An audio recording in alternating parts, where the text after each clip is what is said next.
بسم الله الرحمن الرحيم. المشاهدون الكرام، السلام عليكم ورحمة الله وبركاته.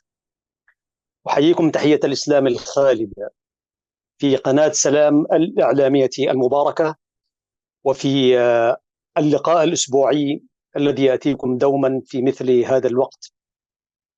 أرجو لكم سيداتي سادتي أن تكونوا دوما في أمان الله وحفظه. الحمد لله حمدا كثيرا كما أمر، وأشهد أن لا إله إلا الله إرغاما لمن جحد به وكفر، وأصلي وأسلم على خير البشر سيدنا محمد وعلى آله وصحبه أجمعين ما دامت السماوات والأرض، وإلى أن يرث الله الأرض ومن عليها. أيها الأخوة الأحباب، أهلا ومرحبا بكم إلى الحلقة 136 بحمده تعالى في برنامج مع اللغة العربية. شرفت كثيرا وتشرفتم كذلك بمتابعة سيرة العلامة الفهامة المفتي فضيلة الشيخ إبراهيم أشقر رحمة الله عليه 3 حلقات، وقلت سنعود إلى فضيلة الشيخ حين ميسر إن شاء الله. وقد جمعت بين يدي عدد من الهواتف وعدد من الشخوص بارك الله فيهم، وإن شاء الله سنأتي ونتحدث عن سماحته بين فترة وأخرى، وغيره من العلماء كذلك الذين قدموا إسهامات جليلة في محراب اللغة العربية. ولعلكم تذكرون مشاهدي الكرام أننا في حلقة أو في أكثر من حلقة كنا تحدثنا عن أدب الكاتب لابن قتيبة، وكنا ذكرنا في المقدمة أن العلماء يقولون هنالك 4 كتب أساسية لا بد أن يقرأها الباحث والمتعلم لهذه اللغة. من بين تلك الكتب الهامة طبعا أدب الكاتب، والبيان والتبيين للجاحظ، وهنالك كتابين. اليوم أتشرف أن أدلف بكم إلى حديقة لغوية غناءة جميلة في كتاب البيان والتبيين للجاحظ. البيان والتبيين للجاحظ 3 أجزاء من الكتب. طبعا من الصعب جدا نستعرض ال3 أجزاء، ولكن سنتبرك أول بالجزء الأول، جزء منه طبعا. وقبل أن ندخل ونقرأ شيئا من كتاب البيان والتبيين، دعونا نتعرف على الجاحظ. هذا الكتاب معروف بالبيان والتبيين، وهنالك من يعرفه بالبيان والتبين. على كل، سواء كان البيان والتبيين أو البيان والتبين، هو كتاب من أعظم مؤلفات الجاحظ، وهو يلي كتاب الحيوان من حيث الحجم ويربو على سائر كتبه.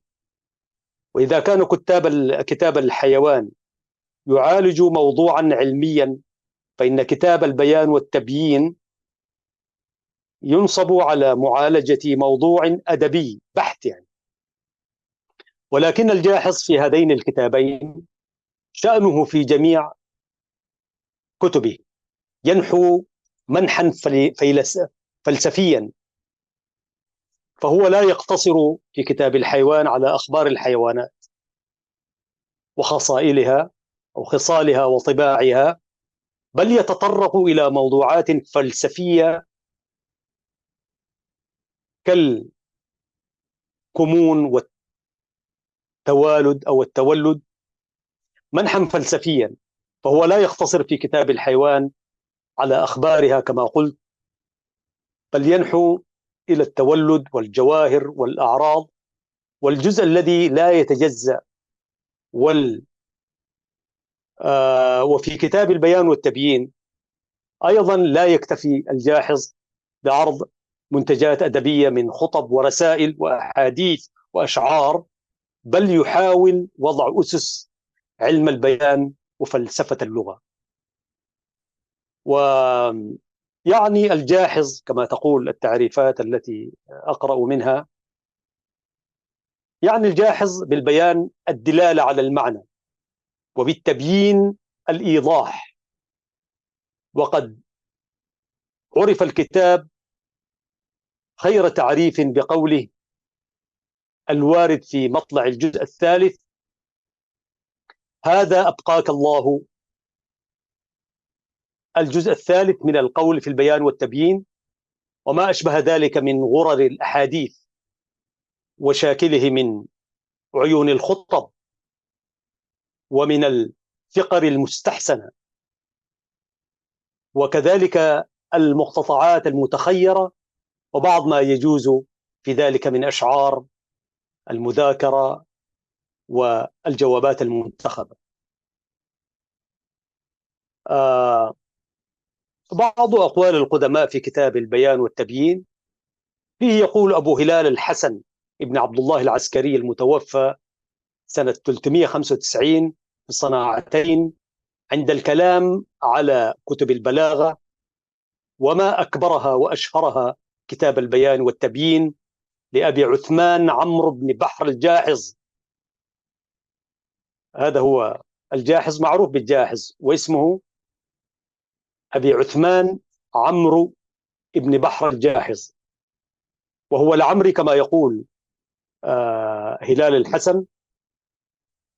فيه كثير من الفوائد وجم المنافع لما اشتمل عليه من الفصول الشريفة والفقر اللطيفة والخطب الرائعة والأخبار البارعة، وما حواه من أسماء الخطباء والبلغاء، وما نبه عليه من مقاديرهم في البلاغة والخطابة وغير ذلك من فنونه المختارة ونعوته المستحسنة، إلا أن الإبانة عن حدود البلاغة وأقسام البيان والفصاحة مبثوثة في تضاعيفه ومتناثرة في ثناياه، فهي ضالة بين الأمثلة لا توجد إلا بالتأمل الطويل والتصفح الكثير. وتحدثوا عنه كثير. أما ابن خلدون فيسجل رأي قدماء العلماء في هذا الكتاب، إذ يقول عند الكلام على علم الأدب: وسمعنا من شيوخنا في مجالس التعليم أن أصول هذا الفن وأركانه 4 دواوين. هذا ما كنت أشرت إليه. يعني ابن خلدون يقول أصول وفنون الفن، فن الكتابة والخطابة 4 دواوين، وهي أدب الكاتب لابن قتيبة وقد قرأنا شيئا منه، وكتاب الكامل للمبرد، إن شاء الله نجي برضو من الكامل نأخذ شيء، وكتاب البيان والتبيين للجاحظ، وكتاب الأمالي لأبي علي القالي. وما سوى هذه ال4 فهي تبع لها وفروع عنها. ده كلام طبعا في غاية الأهمية. يعني كل ما عدا هذه الكتب ال4 هي تبع وفروع من تلك الكتب ال4. بهذا برر الجاحظ طرقه الموضوعات ذاتها في كل جزء من أجزاء الكتاب. فموضوع علم البيان والتبيين أو علم البيان وفلسفة اللغة توزع على الأجزاء ال3. في الجزء الأول تحدث عن مفهوم البيان وأنواعه وآفات اللسان والبلاغة والفصاحة. وفي الجزء الثاني تحدث عن الخطابة وطبقات الشعراء. وفي الجزء الثالث تكلم عن أصل اللغة وقيمة الشعر. وفي كل جزء من الأجزاء ال3 أورد أبو عثمان أي الجاحظ منتخبات من كلام الأنبياء، خطبا ومقتطعات وأحاديث ورسائل وأشعار نسبها إلى مختلف طبقات الناس: عقلاء وحمقى، نساك ومتهتكين، أعراب ومتحضرين، رؤساء وسوقة من عامة الناس. هذا هو الجاحظ، وهذا هو يعني تعريف به وبكتابه البيان والتبيين. الآن مشاهدي الكرام أدلف إلى الكتاب البيان والتبيين، باب البيان. بسم الله الرحمن الرحيم، وصلى الله على سيدنا محمد وآله. قال بعض جهابذة الألفاظ ونقاد المعاني: المعاني القائمة في صدور العباد، المتصورة في أذهانهم، والمتخلجة في نفوسهم، والمتصلة بخواطرهم، والحادثة عن فكرهم، كل ذلك مستورة خفية وبعيدة وحشية ومحجوبة مكنونة وموجودة في معنى معدومة. لا يعرف الإنسان ضمير صاحبه، ولا حاجة أخيه وخليطه، ولا معنى شريكه والمعاون له على أموره وعلى ما لا يبلغه من حاجات نفسه إلا بغيره، وإنما تحيا تلك المعاني في ذكرهم لها وأخبارهم عنها واستعمالهم إياها. وهذه الخصال هي التي تقربها من الفهم وتجلبها للعقل وتجعل الخفي منها ظاهرا والغائب منها شاهدا والبعيد قريبا، وهي التي تخلص الملتبس وتحل المنعقد وتجعل المهمل مقيدا والمقيد مطلقا والمجهول معروفا والوحشية مألوفة والغفل موسومة والموسوم معلومة، وعلى قدر وضوح الدلالة وصواب الإشارة وحسن الاختيار ودقة المدخل يكون إظهار المعنى. وكلما كانت الدلالة أوضح وأفصح وكانت الإشارة أبين وأنور كان أنفع وأنجع. والدلالة الظاهرة على المعنى الخفي هو البيان الذي سمعت الله تبارك وتعالى يمدحه ويدعو إليه ويحث عليه، وبذلك نطق القرآن، وبذلك تفاخرت العرب وتفاضلت أصناف الأعجام. والبيان عزيزي المشاهد اسم جامع لكل شيء كشف له قناع المعنى وهتك الحجب دون الضمير، حيث يفضي السامع إلى حقيقته ويهجم على محصوله كائنا ما كان ذاك البيان ومن أي جنس كان ذاك الدليل، لأن مدار الأمر والغاية التي إليها يجري القائل والسامع إنما هو الفهم والإفهام. فبأي شيء بلغت الأفهام وأوضحت عن المعنى فذلك هو البيان في ذلك الموضع. والله ما أحوجنا لأن نقرأ ونتعلم من هكذا يعني إيضاحات، لأننا نعيش عالما فوضويا عزيزي المشاهد. ثم اعلم حفظك الله، هذه الكلمة يكررها كثير في الكتاب، إن حكم المعاني خلاف حكم الألفاظ. اللفظ شيء والمعنى شيء آخر، لأن المعاني مبسوطة إلى غير غاية وممتدة إلى غير نهاية، وأسماء المعاني مقصورة معدودة ومحصلة محدودة، وجميع أصناف الدلالات على المعاني من لفظ وغير لفظ 5 أشياء لا تنقص ولا تزيد. أولها اللفظ، ثم الإشارة، ثم العقد، ثم الخط، ثم الحال، وتسمى نصبة. والنصبة هي الحالة الدالة التي تقوم مقام تلك الأصناف ولا تقصر عن تلك الدلالات. ولكل واحد من هذه الخمس صورة بائنة من صورة صاحبها، وحلية مخالفة لحلية أختها، وهي التي تكشف لك عن أعيان المعاني في الجملة، ثم عن حقائقها في التفسير، ومن أجناسها وأقدارها، وعن خاصها وعامها، وعن طبقاتها في السار والضار، وعما يكون لها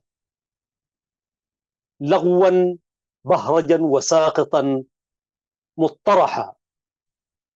وقال أبو عثمان: وكان في الحق أن يكون هذا الباب في أول هذا الكتاب، ولكننا أخرناه لبعض التدبير. وقالوا: البيان بصر، والعي عمل، كما أن العلم بصر والجهل عمل، والبيان من نتاج العلم، والعي من نتاج الجهل. وقال سهل بن هارون: العقل رائد الروح، والعلم رائد العقل، والبيان ترجمان العلم. وقال صاحب المنطق: حد الإنسان الحي الناطق المبين. وقالوا: حياة المروءة الصدق، وحياة الروح العفاف، وحياة الحلم العلم، وحياة العلم البيان. وقال يونس ابن حبيب: ليس لعيي مروءة، ولا لمنقوص البيان بهاء، ولو حك بيافوخه عنان السماء. وقالوا: شعر الرجل قطعة من كلامه، شعر الرجل قطعة من كلامه، وظنه قطعة من علمه، واختياره قطعة من عقله. وقال ابن التوأم: الروح عماد البدن، والعلم عماد الروح، والبيان عماد العلم. قد قلنا في الدلالة باللفظ ذلك، فأما الإشارة فباليد، وبالرأس، وبالعين، وبالحاجب، والمنكب، إذا تباعد الشخصان، وبالثوب، وبالسيف. وقد يتهدد رافع الصوت والسيف، فيكون ذلك زاجرا رادعا، ويكون وعيدا وتحذيرا. والإشارة واللفظ شريكان، ونعم العون هي له، ونعم الترجمان هي عنه، وما أكثر ما تنوب عن اللفظ وما تغني عن الخط. وبعد، فهل تعد الإشارة أن تكون ذات صورة معروفة وحيلة موصوفة على اختلاف في طبقاتها ودلالاتها؟ وفي الإشارة بالطرف والحاجب وغير ذلك من الجوارح مرفق كبير ومعونة حاضرة في أمور يسرها الناس من بعض ويخفونها عن الجليس وغير الجليس. ولولا الإشارة لم يتفاهم الناس معنى خاصا بالخاص، ولجهلوا هذا الباب البتة. ولولا أن تفسير هذه الكلمات يدخل في باب صناعة الكلام لفسرتها لكم. وقد قال الشاعر في دلالات الإشارة: أشارت بطرف العين خفية أهلها، إشارة مدعور ولم تتكلمي، فأيقنت أن الطرف قد قال مرحبا وأهلا وسهلا بالحبيب المتيم. وقال الآخر: وللقلب على القلب دليل حين يلقاه، وفي الناس من الناس مقاييس وأشباه، وفي العين غنى للمرء أن تنطق أفواه. وقال آخر: ومعشر صيد ذوي تجلة ترى عليهم للندى أدلة. قال الآخر: ترى عينها عيني فتعرف وخيها، وتعرف عيني ما به الوحي يرجع. وقال الآخر: وعين الفتى تبدي الذي في ضميره، وتعرف بالنجوى الحديث المغمس.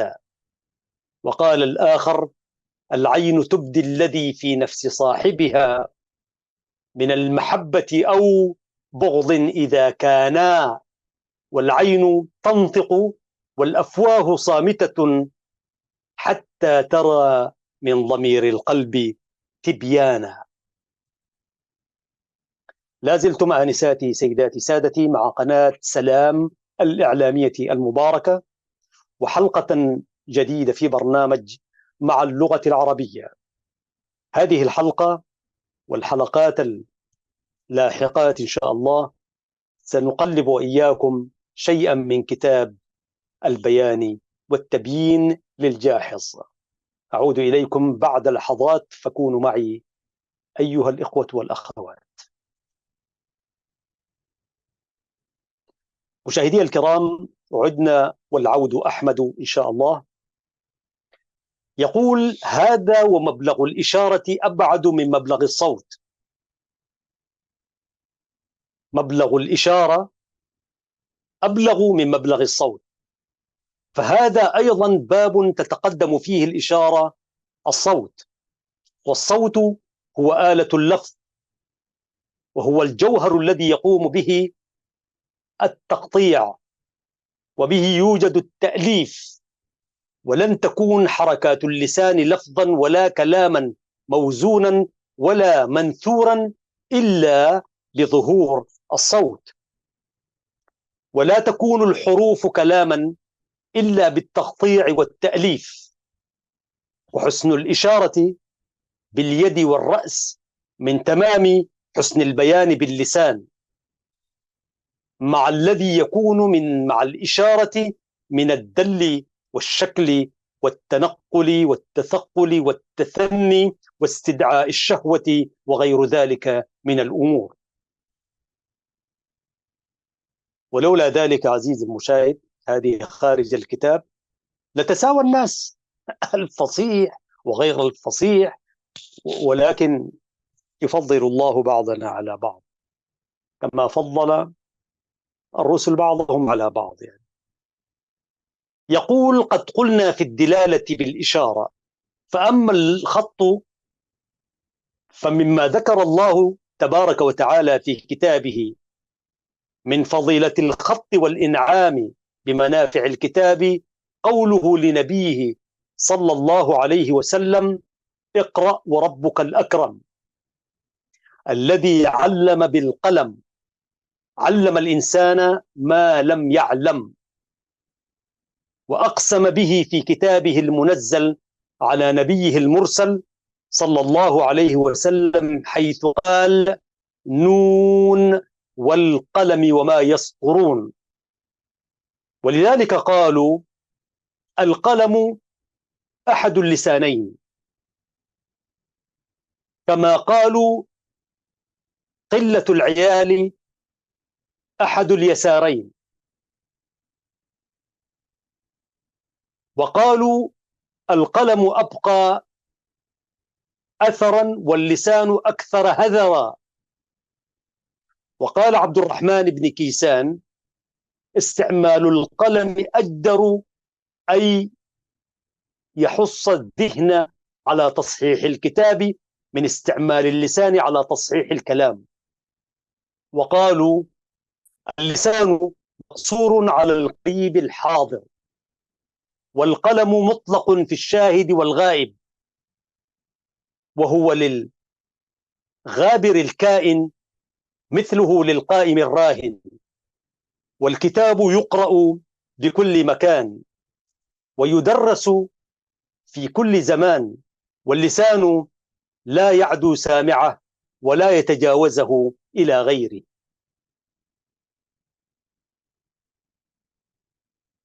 لا أعلم مع التكنولوجي كيف يعني، لكنها هي هذه الحقائق يعني. وأما القول في العقد وهو الحساب دون اللفظ والخط، فالدليل على فضيلته وعظم قدر الانتفاع به قول الله عز وجل: فالق الإصباح وجعل الليل سكنا والشمس والقمر حسبانا ذلك تقدير العزيز العليم. وقال جل وتقدس: الرحمن علم القرآن خلق الإنسان علمه البيان الشمس والقمر بحسبان. وقال تبارك وتعالى: هو الذي جعل الشمس ضياء والقمر نورا وقدره منازل لتعلموا عدد السنين والحساب ما خلق الله ذلك إلا بالحق. وقال تبارك وتعالى: وجعلنا الليل والنهار آيتين فمحونا آية الليل وجعلنا آية النهار مبصرة لتبتغوا فضلا من ربكم ولتعلموا عدد السنين والحساب. والحساب يشتمل على معان كثيرة ومنافع جليلة، ولولا معرفة العباد بمعنى الحساب في الدنيا لما فهموا عن الله عز وجل ذكره معنى الحساب في الآخرة. وفي عدم اللفظ وفساد الخط والجهل بالعقل فساد جل النعم وفقدان جمهور المنافع واختلال كل ما جعله الله عز وجل لنا قواما ومصلحة ونظاما. وأما النصبة فهي الحال الناطقة بغير اللفظ والمشيرة بغير اليد. ذلك ظاهر في خلق السماوات والأرض وفي كل صامت وناطق وجامد ونام ومقيم وضاع وزائد وناقص. فالدلالة التي في الموات الجامد كالدلالة التي في الحيوانات الناطقة، فالصامت ناطق من جهة الدلالة والعجماء معربة من جهة البرهان. ولذلك قال الأول: سل الأرض فقل من شق أنهارك وغرس أشجارك وجنى ثمارك، فإن لم تجب حوارا أجابتك اعتبارا. وقال بعض الخطباء: أشهد أن السماوات والأرض آيات دالات وشواهد قائمات كل يؤدي عنك الحجة ويعرب عنك بالربوبية موسومة بآثار قدرتك ومعالم تدبيرك التي تجليت بها لخلقك، فأوصلت إلى القلوب من معرفتك ما أنساها من وحشة الفكر ورجم الظنون، فهي على اعترافها لك وذلها إليك شاهدة بأنك لا تحيط بك الصفات ولا تحدك الأوهام، وأن حظ المفكر فيك الاعتراف لك. وقال خطيب من الخطباء حين قام على سرير الإسكندر وهو ميت: الإسكندر كان أمس أنطق منه اليوم، وهو اليوم أوعظ منه أمس. ومتى دل الشيء على معنى فقد أخبر عنه وإن كان صامتا وأشار إليه وإن كان ساكنا. وأما القول الشائع وأما القول شائع في جميع اللغات ومتفق عليه مع إفراط الاختلافات. وأنشدني أبا الردين العقلي في تنسم الذئب الريح واستنشاقه واسترواحه: يستقبر الريح إذا لم يسمع بمثل مقراع الصفا الموقع. والمقراع الفأس الذي يكسر بها الصخر. والموقع المحدد، يقال وقعت الحديدة إذا حددتها. وقال عنتر بن الشداد العبسي: وجعل نعيب الغراب خبرا للزاجر: حرق الجناح كأن لحيي رأسه جلمان بالأخبار هش مولع. والحرق هو الأسود، شبه لحيته بالجملين لأن الغراب يخبر بالفرقة والغربة ويقطع كما يقطع الجلمان وهو الراعي. إن السماء وإن الريح شاهدة والأرض تشهد والأيام والبلد. لقد جزيت بني بدر ببغيهم يوم الهباءة يوما ما له قود. وقال نصيف في هذا المعنى يمدح سلمان بن عبد الملك: أقول لركب صادرين لقيتهم: قفا ذات أوشال ومولاك قارب. قفوا خبرونا عن سليمان إنني لمعروفه من آل ودان طالب. فعاجوا فأثنوا بالذي أنت أهله ولو سكتوا أثنت عليك الحقائب. وهذا كثير جدا. في عنوان آخر يقول: بسم الله الرحمن الرحيم. قال علي بن أبي طالب كرم الله وجهه: قيمة كل إنسان ما يحسن. شوف الحكمة هذه، قيمة كل إنسان ما يحسن. فلو لم نقف من هذا الكتاب إلا عند هذه الكلمة لوجدناها كافية شافية ومجزية مغنية، بل لوجدناها فاضلة على الكفاية وغير مقصرة عن الغاية. وأحسن الكلام ما كان قليله يغنيك عن كثيره. ومعناه في ظاهر لفظه. وكان الله عز وجل قد ألبسه من الجلالة وغشاه من نور الحكمة على حسب نية صاحبه وتقوى قائله. فإذا كان المعنى شريفا واللفظ بليغا وكان صحيح الطبع بعيدا عن الاستكراه ومنزها عن الاختلال مصونا عن التكلف، صنع في القلوب صنيع الغيث في التربة الكريمة. ومتى فصلت الكلمة عن هذه الشريطة ونفذت من قائلها عن هذه الصفة أصحبها الله من التوفيق ومنحها من التأييد ما لم يمتنع عن تعظيمها به صدور الجبابرة ولا يذهل عن فهمها عقول الجهلة. وقد قال عامر ابن عبد القيس قال: الكلمة إذا خرجت من القلب وقعت في القلب، وإذا خرجت من اللسان لم تجاوز الآذان.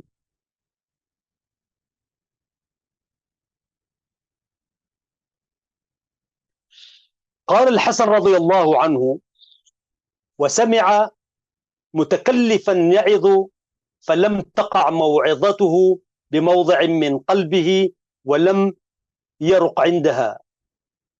قال له: يا هذا إن بقلبك لشر أو بقلبي. وقال علي بن الحسن بن علي رضي الله عنهم: لو كان الناس يعرفون جملة الحال في فضل الاستبانة وجملة الحال في صواب التبيين لأعربوا عن كل ما تخلج في صدورهم، ولوجدوا من برد اليقين ما يغنيهم من المنازعة إلى كل حال سوى حالهم.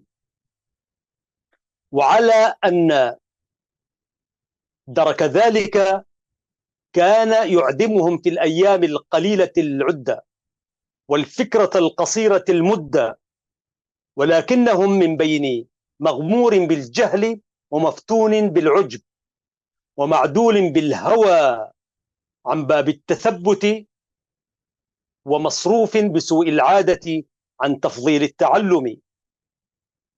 وقد جمع محمد بن علي بن الحسن صلاح شأن الدنيا بحذافيرها في كلمتين، فقال: صلاح شأن جميع التعايش والتعاشر ملء مكيال، ملء مكيال ثلثاه فطنة وثلثه تغافل، فلم يجعل لغير الفطنة نصيبا من الخير ولا حظا في الصلاح، لأن الإنسان لا يتغافل إلا عن شيء قد فطن له وعرفه. وذكر هذه الثلاثة، أي الثلاثة الأخبار، ذكرها أن إبراهيم بن داحة ابن محمد بن عمير، وذكرها صالح ابن علي الأفهم عن محمد بن عمير، وهؤلاء جميعا من مشايخ الشيع، وكان ابن عمير أغلاهم. وأخبرني إبراهيم السندي عن علي بن صالح الحاجب عن العباس بن محمد قال: قيل لعبد الله بن عباس: أنى لك هذا العلم؟ قال: يعني علم الفصاحة والبلاغة. قال: قلب عقول ولسان سؤول. وقد رووا هذا الكلام عن دغفل ابن حنظلة العلامة، وعبد الله أولى منه. والدليل على ذلك قول الحسن: إن أول من عرف بالبصر ابن عباس صعد المنبر فقرأ سورة البقرة ففسرها حرفا حرفا، وكان مثجا يسيل غربا. المثج السائل الكثير، وهو من الثجاج، والغرب ها هنا الدوام. أخبرنا ابن هشام ابن حسان وغيره قال: قيل للحسن: يا أبا سعيد، إن قوما زعموا أنك تذم ابن عباس. قالوا: فبكى حتى اخضلت لحيته، ثم قال: إن ابن عباس كان من الإسلام بمكان، إن ابن عباس كان من القرآن بمكان، وكان والله له لسان سؤول وقلب عقول، وكان والله مثجا يسيل غربا. قالوا: وقال علي بن عبد الله بن عباس: من لم يجد مس نقص الجاهل في عقله وذل المعصية في قلبه، ولم يستبن موضع الخلة في لسانه عند كلام حده عن حد خصمه، فليس ممن يفرغ عن ريبة ولا يرغب عن حال معجزة ولا يكترث لفصل ما بين حجة وشبهة.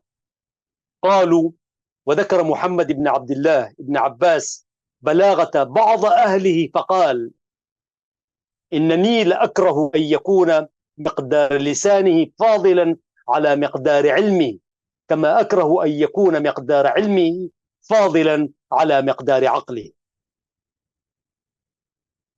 الناس يقول فلسفة، شوف الكلام العرب فيه فلسفة وعلم وفقه وفكر واستنارة يعني.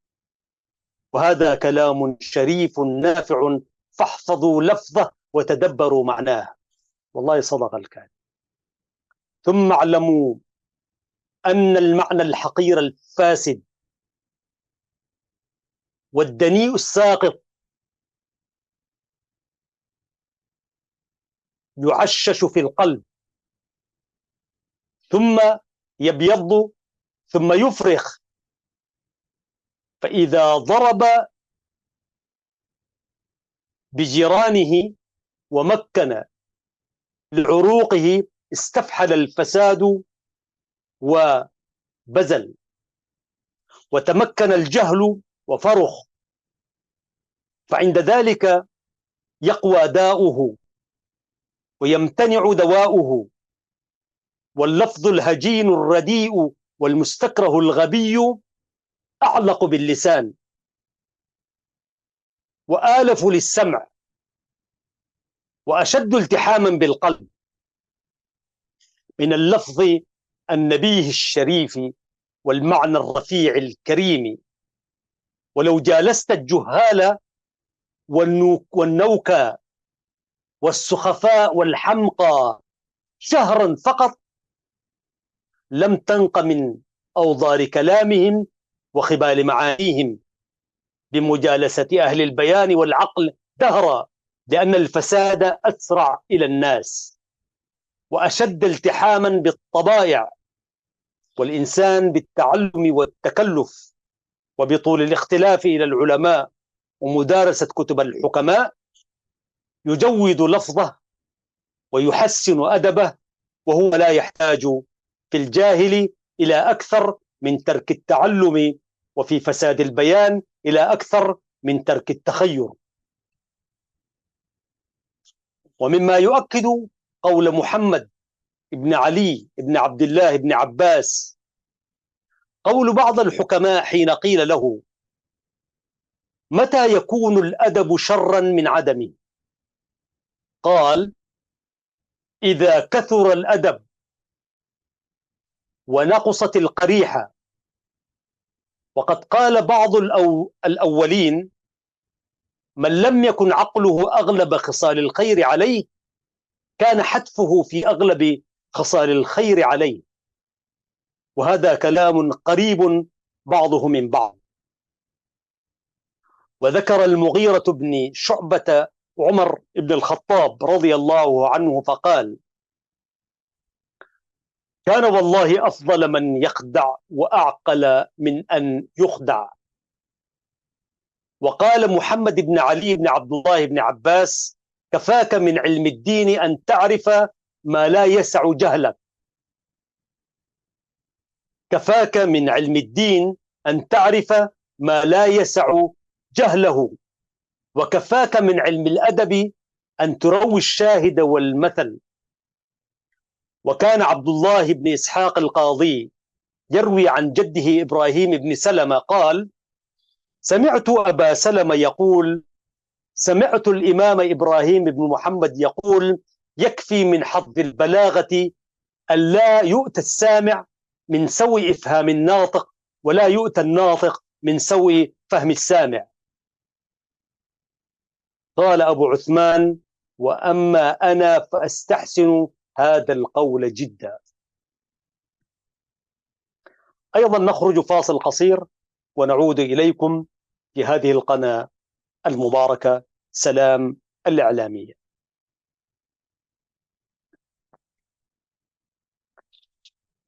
عدنا إليكم بحمده تعالى، وفي عنوان يبدأه ببسم الله الرحمن الرحيم. الحمد لله ولا حول ولا قوة إلا بالله، وصلى الله على سيدنا محمد خاصة وعلى الأنبياء عامة. أخبرني أبو الزبير كاتب محمد بن حسان، وحدثني محمد بن أبان، ولا أدري كاتب من كان، قالا: قيل للفارسي: ما البلاغة؟ قال: معرفة الفصل من الوصل. وقيل لليوناني: ما البلاغة؟ قال: تصحيح الأقسام واختيار الكلام. وقيل للرومي: ما البلاغة؟ قال: حسن الاقتضاب عند البداهة، والغزارة يوم الإطالة. وقيل للهندي: ما البلاغة؟ قال: وضوح الدلالة، وانتهاز الفرصة، وحسن الإشارة. وقال بعض أهل الهند: جماع البلاغة البصر بالحجة، والمعرفة بمواضع الفرصة. ثم قال: ومن البصر بالحجة والمعرفة بمواضع الفرصة أن تدع الإفصاح بها إلى الكناية عنها. أن تترك، تدع الإفصاح بها إلى الكتابة عنها إذا كان الإفصاح أوعر طريقة، وربما كان الإضراب عنها صفحا أبلغ في الدرك وأحق بالنظر. وقال مرة: جماع البلاغة التماس حسن الموقع، والمعرفة بساعات القول، وقلة الحرف بما التبس من المعاني أو غمض، وبما شرد عليك من اللفظ أو تعذر. ثم قال: وزين ذلك كله وبهاؤه وحلاوته وسناؤه أن تكون الشمائل موزونة، والألفاظ معدلة، واللهجة نقية، فإن جامع ذلك السن والسمت والجمال وطول الصمت، فقد تم كل التمام وكمل كل الكمال. وخالف عليه سهل بن هارون، وكان سهل في نفسه عتيق الوجه، حسن الإشارة، بعيدا عن الفدامة، معتدل القامة، مقبول الصورة، يقضى له بالحكمة قبل الخبرة، وبرقة الذهن قبل المخاطبة، وبدقة المذهب قبل الامتحان، وبالنبل قبل التكشف. فلم يمنعه ذلك أن يقول ما هو ألحق عنده، وإن أدخل ذلك على حاله النقص. قال سهل بن هارون: لو أن رجلين خطبا أو تحدثا أو احتجا أو وصفا، وكان أحدهما جميلا جليلا بهيا ذا لباس نبيلا وذا حسب شريفا، وكان الآخر قليلا قميا وباذ الهيئة دميما وخامل الذكر مجهولا، ثم كان كلامهما في مقدار واحد من البلاغة وفي وزن واحد من الصواب، أو في وزن واحد من الصواب، لتصدع عنهما الجمع وعامتهم، تقضي للقليل الدميم على النبيل الجسيم، وللباذ الهيئة على ذي الهيئة، ولشغلهم التعجب عنه عن مساواة صاحبه، ولصار التعجب عنه سببا للعجب به، ولكان الإكثار في شأنه علة للإكثار في مدحه، لأن النفوس كانت له أحقر، ومن بيانه أيأس، ومن حسده أبعد.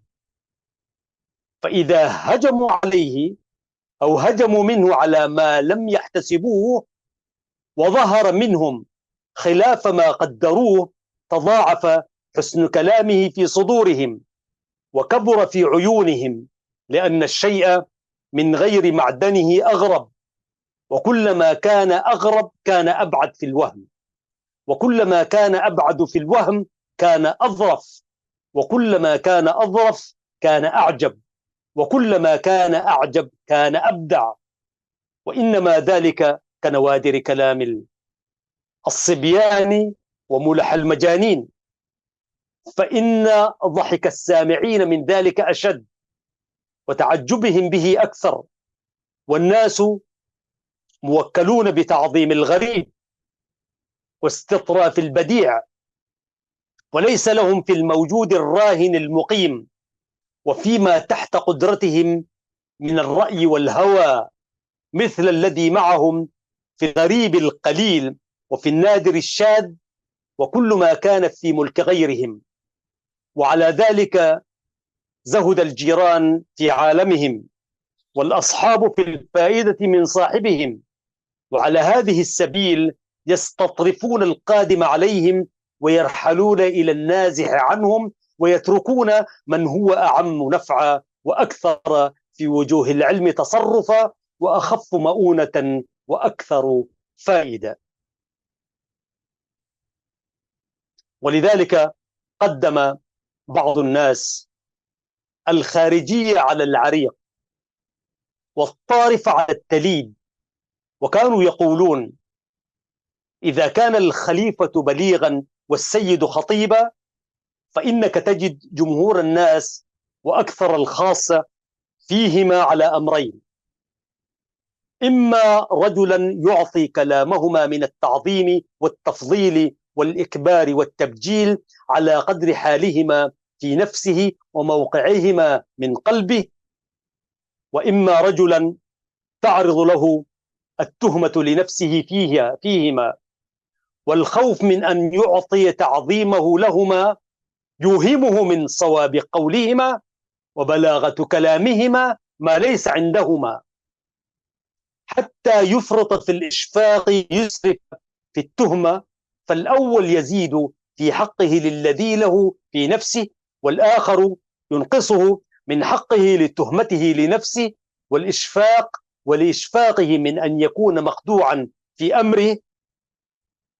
فإذا كان الحب يعمي عن المساوي، فالبغض يعمي عن الحقائق والمحاسن، وليس يعرف حقائق مقادير المعاني ومحصول حدود لطائف الأمور إلا عالم حكيم أو معتدل الأخلاق عليم، وإلا القوي المنة الوثيق العقدة والذي لا يميل مع ما يستميل الجمهور الأعظم سواد الأكثر.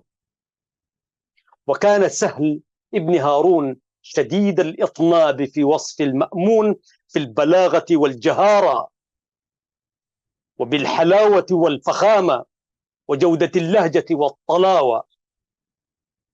فإذا صرنا إلى ما ذكر ما يحضرنا من تسمية خطباء ابن هاشم وبلغاء رجال القبائل، قلنا في وصفهما على حسب حالهما والفرق الذي بينهما، ولأننا عسى أن نذكر جملة أسماء خطباء الجاهليين والإسلاميين والبدويين والحضريين وبعض ما يحضرنا من صفاتهم وأقدارهم ومقاماتهم، وبالله التوفيق.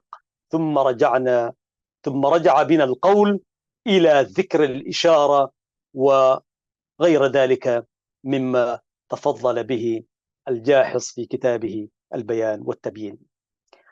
أنا سأتوقف هنا عزيزي المشاهد وعزيزي المشاهدة، لأن زمن البرنامج قد انتهى. على المستوى الشخصي أنا استمتعت بهذه المعلومات التي أفادتني كثيرا، ولولا ذلك لما قدمتها لكم مشاهدي الكرام، وآمل أن تكون أحدثت فيكم لذة فنية مشاهدين ومستمعين.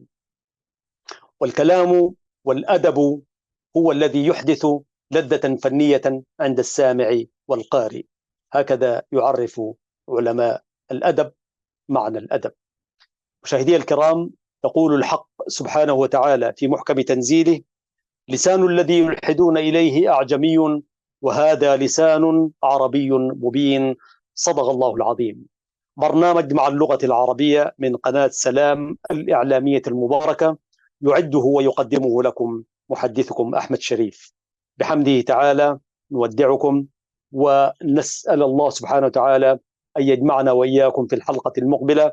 تحياتي وتحيات الزملاء العاملين في الطاقم الفني الذين يخرجون هذه الحلقة بالشكل الذي ترونه مناسبا لكم ولنا جميعا، وجزاهم الله خيرا، وجزاكم الله خيرا على حسن المشاهدة والمتابعة. السلام عليكم ورحمة الله وبركاته.